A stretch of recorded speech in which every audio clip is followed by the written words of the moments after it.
Welcome to Spiritual Basics Podcast with April and Jen, a bi-monthly podcast designed to teach the searchers, seekers, and spiritually curious the basics of metaphysics and New Thought. They are all about the basics, but they are not basic bitches. Now, here are your hosts, April Darley and Jen Merkel.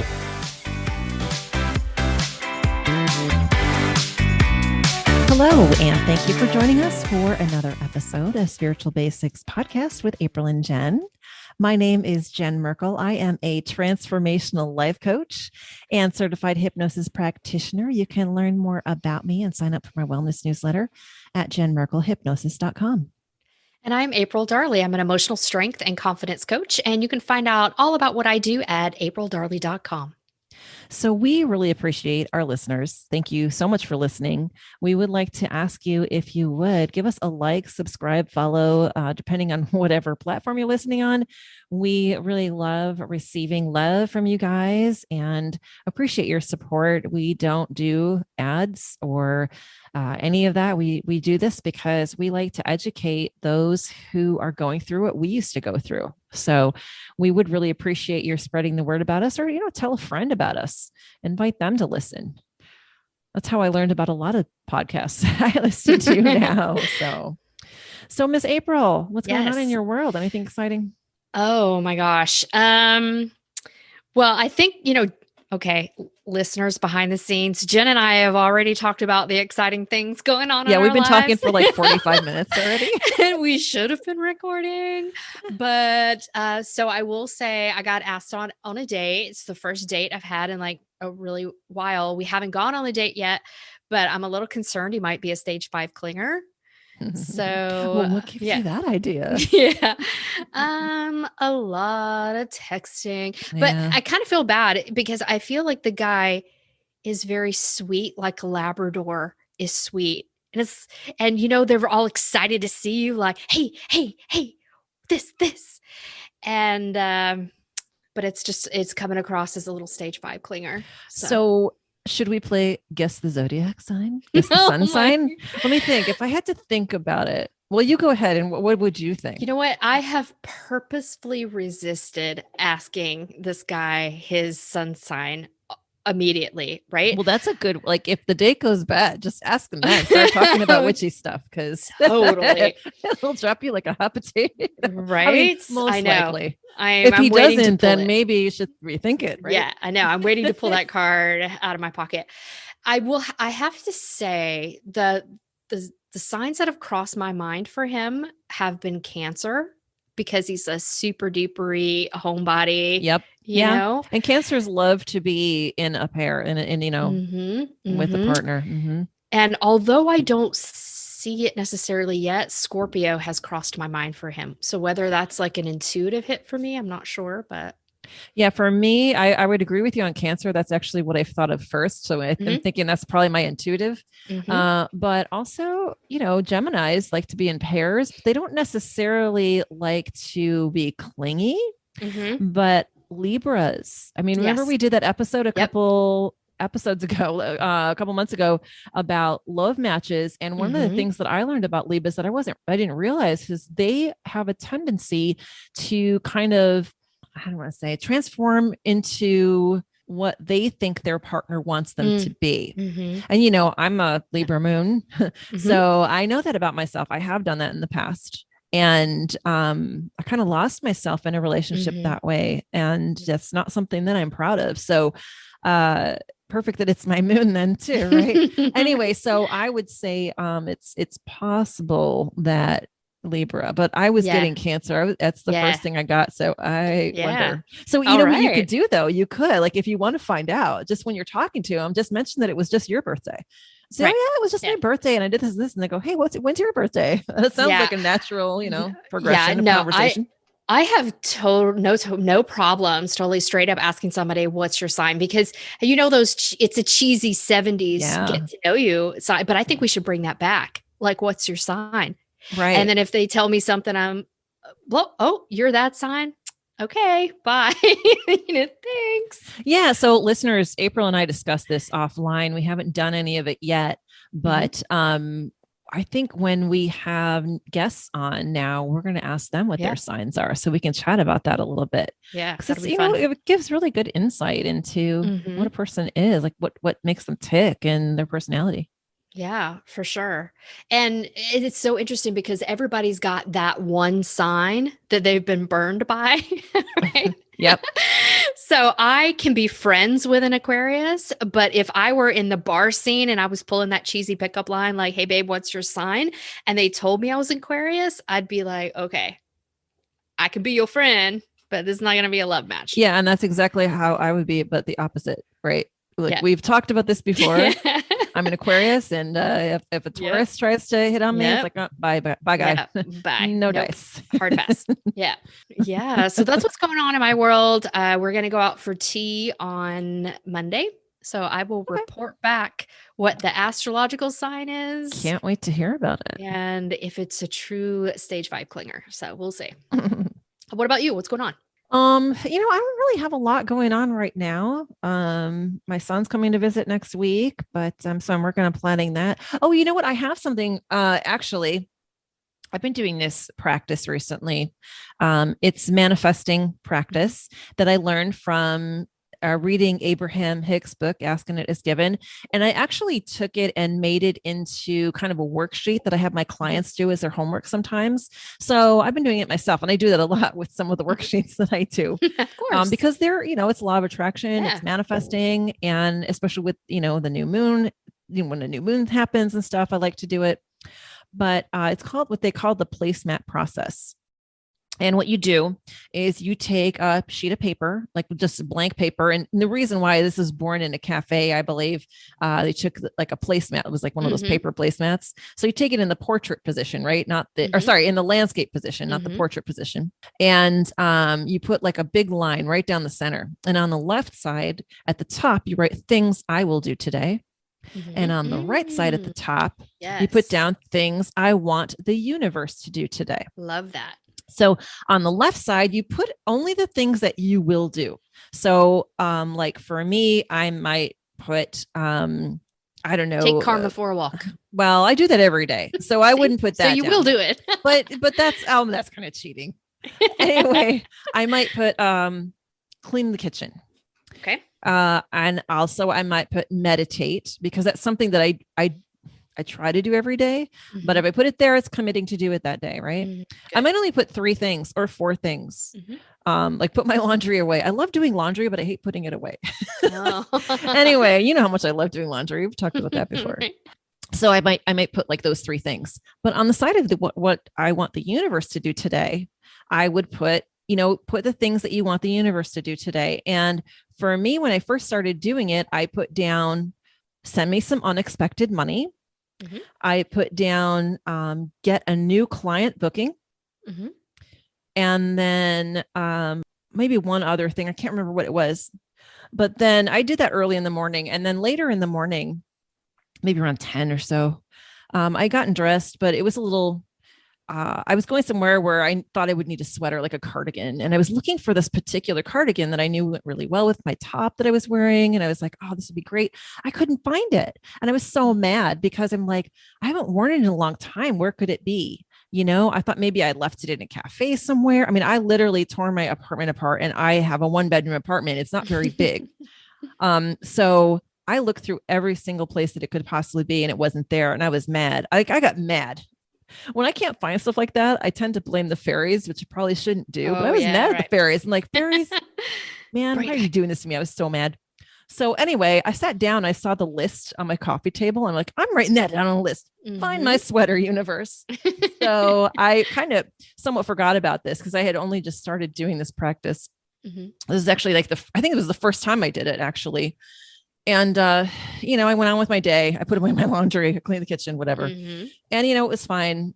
And I did actually get some unexpected money, which was cool. I think it was like $20 or something. I can't remember what it was. I got like a check in the mail or something like that. Or, but anyway, it held up. The only thing that wasn't, it hadn't found my sweater, but I hadn't really thought much about it because quite honestly, when I wrote it down, I really wasn't expecting to find my sweater ever again. But I thought, you know what, I'm going to test the universe with that. So I was taking Karma to the dog park, and we got in the car, and got to the dog park, and her retractable leash was in the back seat on the floor. So I reached down behind the back seat. I had a couple like Target bags down there and stuff. And I reached for her leash, but guess what I grabbed with my hand? The sweater. The missing sweater was there. And I don't ever remember having it in my car. I don't remember putting it in the back seat I don't remember any of that stuff. Mm-hmm. And there it was. And it was like the universe said, hey, I'm here. Hello, here you go. Right. Yeah. Do this again. It'll work. So anyway, it's cool. I've been doing it as a daily practice.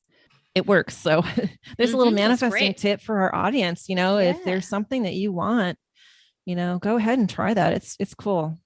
So absolutely. I was blown away. I was like, oh my gosh. It's like when you get a sign that's a clear sign, you're like, absolutely. Oh, thank you. Like, wow, that's awesome.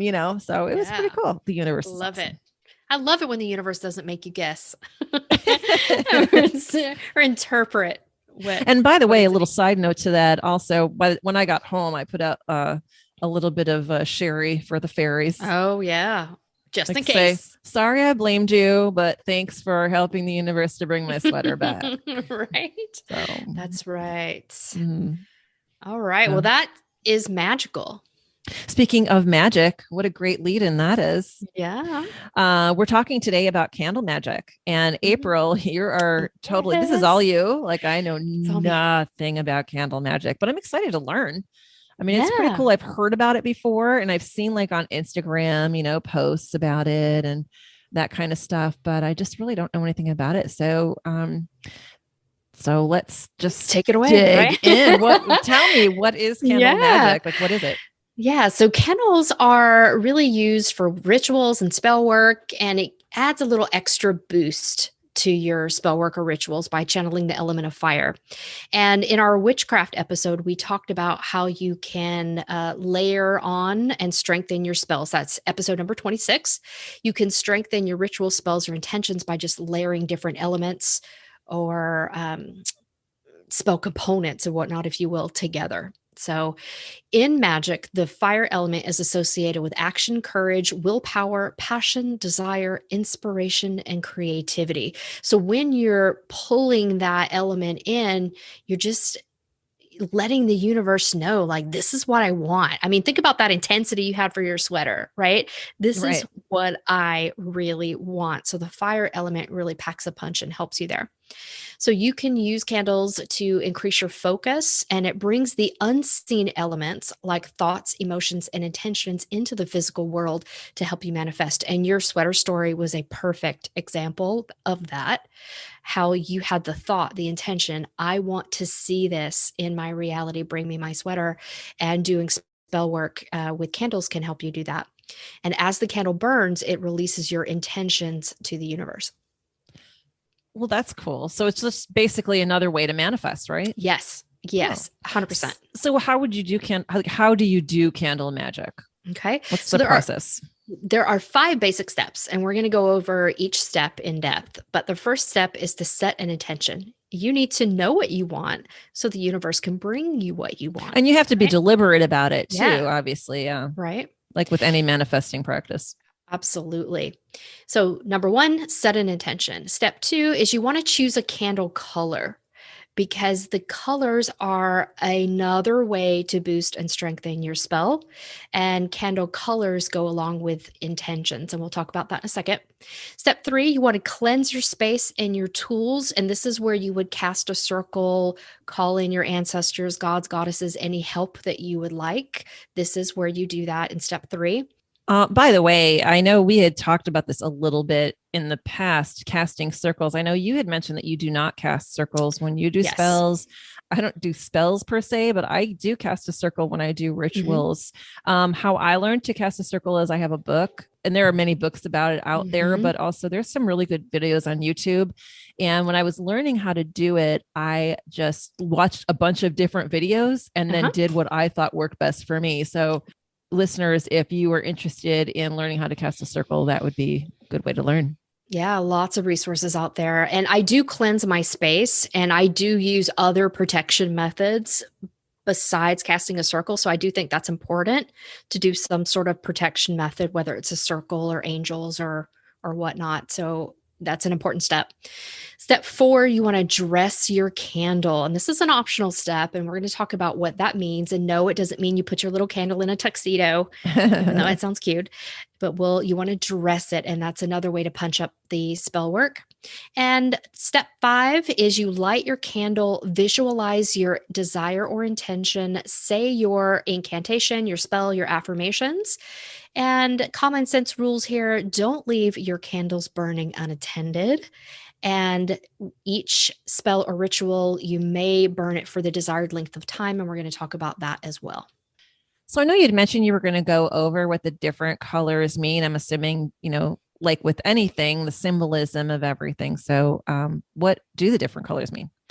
So I love color therapy. And Jen, we are probably going to do a future show on that, right? Doing some sort of color work. And we tried to get a very famous guest, and we're still holding out hope. He's ghosting it. No, he's not. He totally ghosted us. You have to have a two-way conversation before someone can ghost you. Right? It's just been a one-way conversation. Yeah, he's not very responsive. So I'm sure he gets a lot of people reaching out to him. You know what? Maybe we should do a candle spell about our intention that he answers our email. I'm going to task you with that. Right?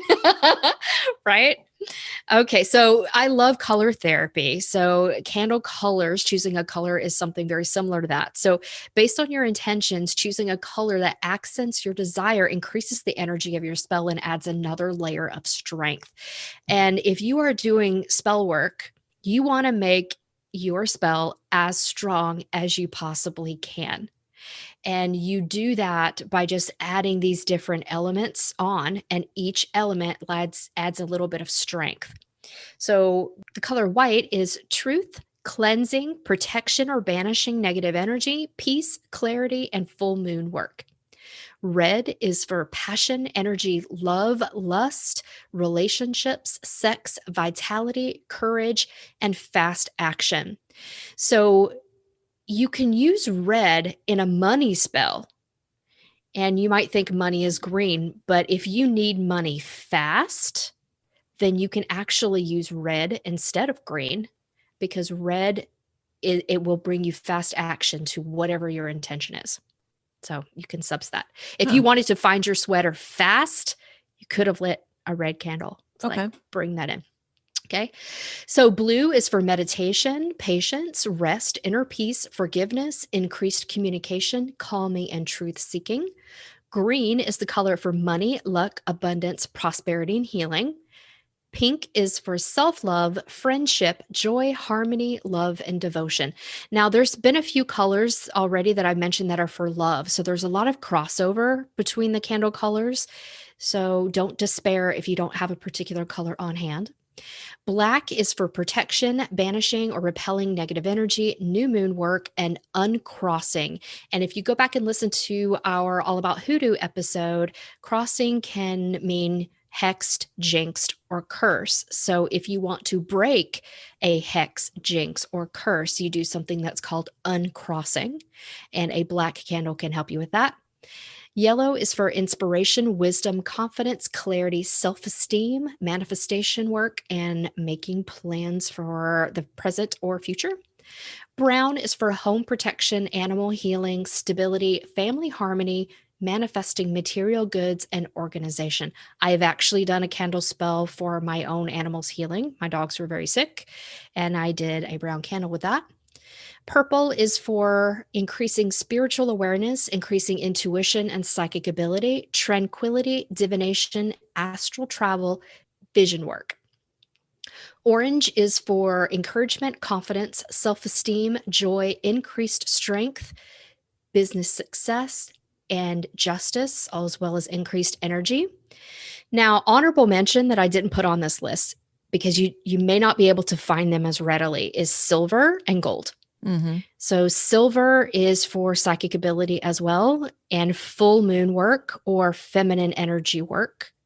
And gold is for abundance, prosperity, money, masculine energy work. If you want to work with the energy of the sun, then gold is good for that as well. So as I mentioned earlier, if you don't have a color, then white can be substituted for any color candle in ritual or spell work, and it's totally fine. One of the things that a lot of new witches feel like is they have to have all the tools. Like they have to have all the color of candles, and you really don't.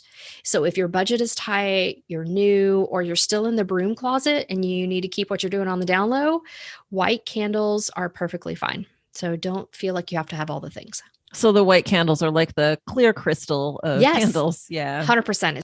So when you're working with candles, are you supposed to burn them down completely, or if not, for how long? This is actually a bone of contention, and you're going to find, depending on the practitioner, different advice for this. But I have read spells where it depends on the spell. Some spell will ask you to burn it completely. Some will say burn it until you feel the spell work is complete. And some spells require you to burn this candle daily for a certain amount of time. And for those spells, multi-day jar candles are often used. And some spells call you to just burn it all. So it's really up to you what the spell says, if you're doing a prepaid spell or what your intuitive nature is. I've done both. I have done a fast action money spell before. And after I do my chanting, after I do my spell, and this spell is meant to be repeated multiple times. So I just keep the candle and keep relighting it. But if you're short of money and all you have is one white candle, you can clear it just like you can a quartz crystal. You can clear the previous intention out of it by running it through some sage smoke or just charging it with a different intention, setting it out briefly in the moon or sun. So you can clear it. So don't feel like you're stuck with this one red candle that you can't use for anything again, right? So if I used that one red candle for a fast action money spell, and now I wanted to do something for love or creativity, I've got this half burned candle, I don't want to be wasteful, right? Right. So you can clear that red candle out and use it for something else. Okay. That's in my personal practice, but a lot of other witches would just twitch and shudder at that. And they were like, no way. You have to like burn it for one thing only. So it's really up to you and how you define your practice. Small candles called chime candles are often used when you want to burn the entire candle completely for one spell. They're about 4 inches long. They're kind of about the size of one of your fingers. They're not very thick.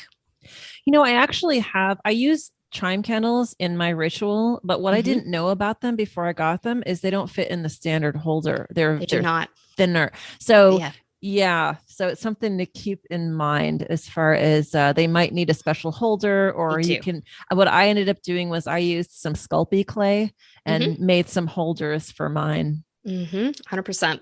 So yes, they do sell chime candle holders in most places, certainly online in your metaphysical stores. The chime candles burn for about 1 to 2 hours. But if you're really short on time or you're not out of the broom closet, then you can use birthday candles because they're multicolored, they're teeny tiny, and it's going to be super fast. And the multi-day candles are often found at Walmart, Target, dollar grocery stores, some ethnic stores, because some religions use these type of jar candles as well. So right. I know you can find them a lot, especially during like the Dia de los Muertos time, because a lot of the Hispanic and Central American tradition will burn them for their ancestors. So absolutely. So of course, I've heard of candle dressing. I've seen the cool Instagram posts and all that stuff, but I'm really not sure what that means. What does it mean? So yes, dressing your candle is another way to increase the strength of your ritual or spell. So based on your intentions, you want to choose herbs, spices, and oils that correspond to your desires. So for example, money herbs and spices are cinnamon, peppermint, basil, and ginger. Love herbs, flowers, spices are rose petals and cinnamon. And oils, it's preferably an essential oil that's mixed with a carrier oil. But many old Wiccan or witch books have oil recipes, and they're referring to fragrance oils. And those are very different. They tend to be synthetic and kind of toxic. Is that what they make perfume out of? Yes, it is. Okay. Fragrance oils. Yeah. And if you go to some place like Walmart, I'm not trying to pick on Walmart, but any big box type store, and you see rose oil for like $8, that is a fragrance oil. Let me assure you of that, my friend, even if it says essential oil on the bottle, because it's difficult to express. It's difficult and very expensive to process some of these flowers to become oils. Like, for example, it takes 1 ton of roses to make 1 ounce of essential oil. Oh, wow. And, you know, roses, I mean, they're pretty light. So, and you think, wow, roses can be so fragrant, but a ton to make an ounce. So this was probably, I was in med school when I did this, and I bought a dram of Bulgarian rose essential oil, and a dram is about 4 milliliters or 1/8 of an ounce. And that current day price for a dram of rose oil is $250. An ounce of rose oil is about $1,000. Wow. Okay. So if you see these witchy books, and I see this all the time, and it makes me kind of eye roll, that they're asking you to use like rose oil in your bath. And I'm like, girl, come on. I mean, $250 for 4 milliliters, which is about a teaspoon. 5 milliliters is a teaspoon. So we're talking less than a teaspoon. Your average bear just doesn't have that lying around. My own personal philosophy, I try to use natural things whenever possible. When you're doing rituals or magic or whatever, you're using your soul, you're getting in touch with your inner self, and natural things are so much better for you. Right. So I try not to use plastic, and, you know, it's hard to avoid it, especially living in Texas, right? Big oil state. Yep. But, you know, there are some things, you know, but like drinking spring water, using pure essential oils, the right kind, even, you know, eating organic food, that kind of thing. So stuff you put on your body, really, I think it's important also that it's something natural. 100%. You know? And if you're trying to boost the energetics of your spell, those living oils, the essential oils, they have a high energetic vibration. Exactly. Much more than something that is man-made or put together in a chemistry lab. 100%. So dressing your candle, if you want to manifest something, you take oil mixed with essential oils of your intention, and you rub the oil from the top of the candle to the bottom of the candle. Just put a few drops on your fingers and just rub top to bottom. To release something, to let go of something, you start from the bottom of the candle and go upward. Next, you can roll your candle, now that it's nice and oily, roll your candle in your desired herbs. So what I like to do, for example, if I'm doing a money spell, I will have kind of a saucer dish, and I will sprinkle some peppermint and cinnamon on that saucer dish. And after I've oiled up my candle, if you roll your candle toward you in the herbs, that is, you're trying to bring something to you, manifest something to you. Receive. If you are trying to banish or release, you roll your candle away from you in the herbs. Okay. That is dressing your candle. And there's one more way to dress your candle as an extra add-on is sigils. And I think we've talked about sigils briefly in our witchcraft episode. But sigils are symbols that you can make yourself that are personal to you, and they're done in a particular way. And it can be carved into the candle prior to dressing it with oil or herbs and burning to add extra intention and power to your spell work. Yeah. And I know in the book that I follow, they mention you can put runes also. Put a rune into the candle, but a sigil is a basically it's a process. I wanted to write a sigil one time to manifest something, and so what I did was I wrote down the different words, and then I kind of put the first letter of each word and kind of put them in together, and it's basically you're making a symbol of a thought, like your intention, and it can look like anything, you know, that you think makes sense. But also there's bind runes, which is when you do that with runes, you kind of, it's almost like if it's two different ones, and you can see like in Hollywood, like a camera, they bring them together and they become one, but you can still see the elements of each. Mm-hmm. Right. So here's some bonus tips and a fun fact. So our repeat listeners may remember that I lost my sense of smell when I was 21 because I worked in a candle store. So when I think back, love of candles has been there for a really long time. So I learned a lot of things in that candle store prior to losing my sense of smell.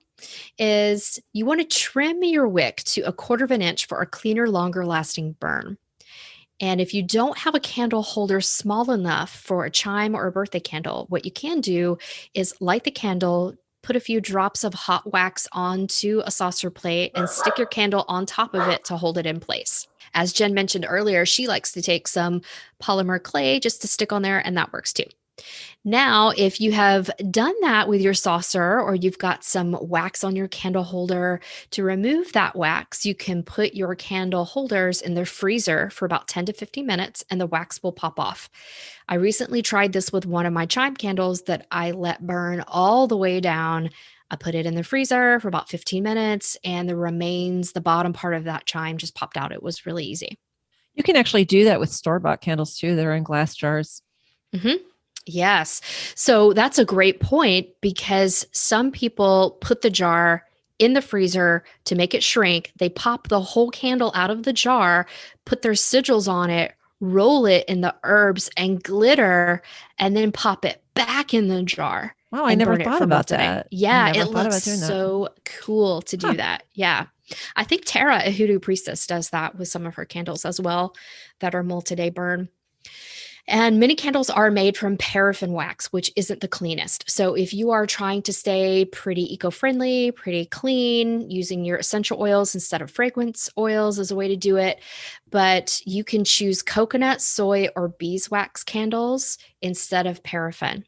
And there are shops out there on Etsy that sell colored beeswax chime candles, but I don't really have another source. Yeah, I tried looking on Amazon once and I didn't really see a whole lot. There were a couple, but I think Etsy is a really good source, especially, you're supporting a small business, you're supporting a crafts person. Have you ever found any in a metaphysical shop? I have found beeswax pillars in a metaphysical shop, and I do burn some of those for intention, but I haven't found beeswax chimes in a metaphysical shop yet, but I'd love to. Yeah. So one other fun thing that you can do with candles is when you are burning them, you can do what's called reading the flame and reading the wax. So some people like to gather extra information about how well their spell work is going while the candle is burning, and if there are any messages from spirit left behind by examining the strength of the candle flame or reading the wax left behind from the candle drippings. So a large flame is indicative of lots of power behind your spell or it working quickly. But on the practical side, it could mean your wick is too long, so to be sure to cut it to 1/4 of an inch to avoid confusion. A small flame can mean that your desire will manifest slowly or that there are forces blocking the outcome. This can also result from a wick that's been trimmed too short. So I feel like candle wicks are kind of like Goldilocks. You don't want to leave them too long. You don't want to get them too short. Mm-hmm. A struggling flame, which is in danger of going out, means that the power behind your spell is low, the timing is off, or that you need to focus more on your intentions, about getting really clear with your intentions. A struggling flame can also be the result that the wick is being cut too short and it's drowning in a pool of melted wax. A dancing flame can mean that the intention will come to pass, but may have unforeseen complications or results and may not turn out exactly like you wanted. It can also be the result of a draft. Let's be real. Mm-hmm. A flickering flame is often a sign that spirits are present. So this is generally considered a positive thing as your intentions have been noticed by the spirit world. A popping flame means that spirits are trying to speak with you or that someone is talking about you. The flame going out can mean that your desire won't come to pass or that someone or something is opposing you. Something that I like to do. Now, again, I don't do candle magic per se, but I have done scrying in flames before. you can actually light a candle and scry, which means looking into it and using your clairvoyance to see what kind of signs you see, looking into the flames, looking into the fire. And that can be things that you actually see in the flames, or it can just be things that come to you using any of your other clairs too. Absolutely. You can combine that with a scrying mirror, right? A lot of people use candles and scrying mirrors together. Right. And also you can, look into the smoke, after you extinguish it, the smoke as well. So now that you let your candle burn for your desired length of time, you want to read the wax. You can do this. This is an optional step. I actually don't try to read the wax generally, but you look at the swirls and patterns that the wax has left behind to see if there are any symbols or images in the drippings or dried wax that you can use your intention on to interpret extra meanings. So I have seen some things on some of the Facebook groups that I'm in where there's like a controversy about whether you should blow out a candle or snuff it out, or, April, what is your position on that? Oh, yeah. This is so interesting because in our witchcraft episode, we talked about some people act like gatekeepers. If you try to do things your way, they'll tell you you're doing it wrong. But witchcraft and witchery in general, it's your own practice. So you do There's you. no boo. right or wrong way to do any of this stuff. Yeah. So some practitioners say that you should snuff your candle versus blowing it out, because snuffing keeps your intentions intact while blowing out the candle negates the spell. That's one viewpoint, but I actually don't believe this. I think intention is the most important part of magic. I blow my candles out all the time. I don't snuff them with a snuffer or wet my fingertips and, pinch the flame to snuff it. And I have had plenty of stuff manifest from doing candle magic, and I blew it out every dang time. So not part of my practice. I don't have a preference either way, but I know sometimes with my candles, like if I have a jar candle and the flame gets really low, putting my face in there to blow it out, it might be kind of dangerous. I like my eyebrows. So sometimes I'll just put the lid on the jar, and the lack of oxygen will naturally smother it. Yeah. Yeah. So in addition to being able to scry with candle smoke, you can actually get a few extra messages from reading the candle smoke. And this is when you examine the direction of the smoke when you extinguish it. If the smoke goes straight up, it means the energy around you and the situation is nice and clear. If the smoke goes to the north, you've downloaded or gotten the information that you needed. To the east, it means the energy has moved or cleared. To the west means transformation or emotional cleansing is needed. And if your smoke goes to the south, it means transformation is coming, shifts, transmutation, which is changing one thing to another, is coming. But it could also mean that healing is needed for your situation to manifest. So, April, are there like any books, videos, or any other learning sources you recommend? Like, where did you learn about how to do candle magic? I've been doing it for so long that I almost can't remember how I learned it. But I think I learned it piecemeal. I can tell you 100% that I have never read an entire book dedicated to candle magic, but a lot of witchcraft books have a chapter or a section about candle magic. And then it's all over Pinterest. TikTok is the new thing, so it's all over TikTok and Pinterest. And there's a lot of witchy articles. So as long as we have been an ancient people and have had fire, we have had candles of some sort, right? So candle magic is just so ancient. And I've picked up some things from Sage Goddess. I've certainly picked up beeswax pillars from sagegoddess.com. It's an online metaphysical store. She has a lot of free trainings on there. She has a really good YouTube channel too. Yeah, good stuff on there.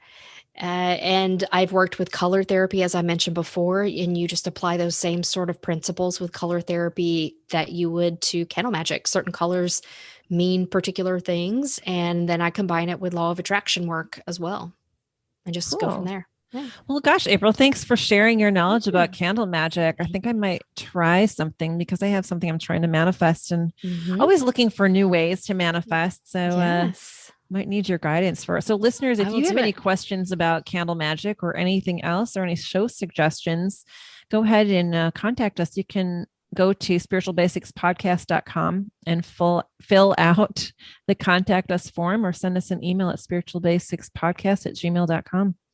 So thanks again, April. And thank you, listeners, for joining us. We love you so much. And we look forward to talking to you next time. Bye. This has been Spiritual Basics Podcast with April and Jen. Find full episodes on your favorite listening platform or visit spiritualbasicspodcast.com.